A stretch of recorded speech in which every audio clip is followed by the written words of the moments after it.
மயிலாடுதுறை மாவட்டம் குத்தாலம் தாலுகா கோனேரி ராஜபுரம் ஊராட்சிக்கு உட்பட்ட வைகல் கிராமத்தில் செல்லியம்மன் என்று அழைக்கப்படும் ஸ்ரீ பிடாரி அம்மன் ஆலயம் உள்ளது.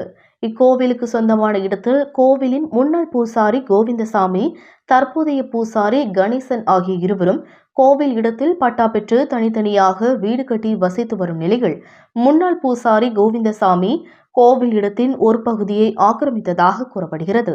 இந்த நிலையில் ஸ்ரீ பிடாரி அம்மன் கோவில் கும்பாபிஷேகம் செய்வதற்காக திருப்பணிகள் நடைபெற்று வருகிறது. கோவிலுக்கு சுற்றுச்சுவர் மற்றும் யாகசாலை அமைப்பதற்கான கோவில் இடத்தில் சுவர் வைத்து முன்னாள் பூசாரி கோவிந்தசாமி ஆக்கிரமித்து வைத்துள்ளதை கிராம மக்கள் அகற்றி தருமாறு கேட்டுள்ளனர். இந்த பிரச்சினை தொடர்பாக கோஷ்டி பூசல் ஏற்பட்டதால் ஊர் பொதுமக்கள் கடந்த 8ஆம் தேதி மயிலாடுதுறை மாவட்ட ஆட்சியர் அலுவலகத்தில் நடைபெற்ற மக்கள் குறைதீர் கூட்டத்தில் மனு அளித்துள்ளனர். இந்த நிலையில் வருவாய்த்துறையினர் பிடாரி அம்மன் கோவிலில் ஆய்வு செய்து சுற்றுச்சுவரை அகற்றி தருமாறு கோவிந்தசாமியிடம் கூறியதாக கூறப்படுகிறது.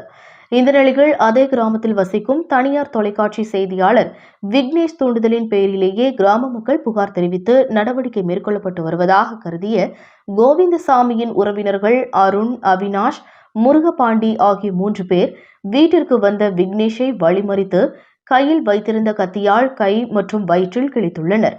இதில் அதிர்ச்சியடைந்த விக்னேஷ் அவர்களிடமிருந்து தப்பி பாளையூர் காவல் நிலையம் சென்று தஞ்சம் புகுந்துள்ளார்.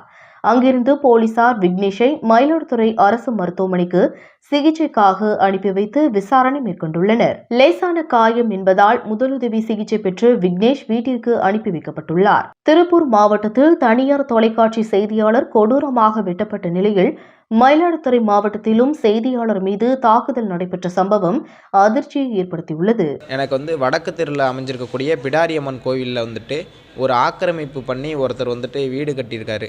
அதில் பார்த்தீங்கன்னா அது கோயிலோட இடத்துல சுற்றுச்சுவர் அமைக்கிறதுக்காக அந்த ஆக்கிரமிப்பு செய்யப்பட்ட இடத்த நகர்த்த சொல்லி ஊர்க்காரங்களாம் சொல்லிட்டு இருக்கிறப்ப இவர் நகர்த்த முடியாதுன்னு சொல்லி ஊர்க்காரங்கள்ட்ட சண்டை போட்டு அப்படியே இருந்திருக்காரு. இது பொங்கலுக்கு முன்னாடி என்ன பண்ணியிருக்காங்க, மாவட்ட ஆட்சியர்கிட்ட போய் ஊர்க்காரங்களாம் சேர்ந்து மனு கொடுத்துருக்காங்க. இந்த மனு கொடுத்ததுக்கான காரணம் நான் தாங்கிற மாதிரி ஒரு முறையில் கொண்டு போய் செய்தியாளராக இருக்கிறதுனால நான் தான் அப்படிங்கிற மாதிரி கொண்டு போய் பொங்கல் முடிஞ்சு இப்போ நேத்தி பார்த்தீங்கன்னா அந்த ஆக்கிரமிப்பை அகற்றி வேறு இடத்துல போட்டுக்கணும் அப்படின்னு சொல்லி வட்டாட்சியர் எல்லோரும் பார்த்துட்டு அந்த இடத்த இது பண்ண சொல்லியிருக்காங்க.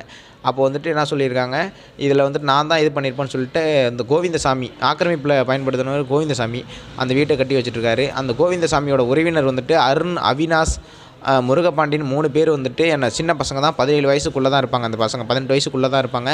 அந்த பசங்க என்ன பண்ணாங்கன்னா ஒரு கத்தி மாதிரி ஒரு பிளேடை வச்சுக்கிட்டு என்னை கை வயிறெல்லாம் பிடிச்சி கிழிச்சிட்டாங்க.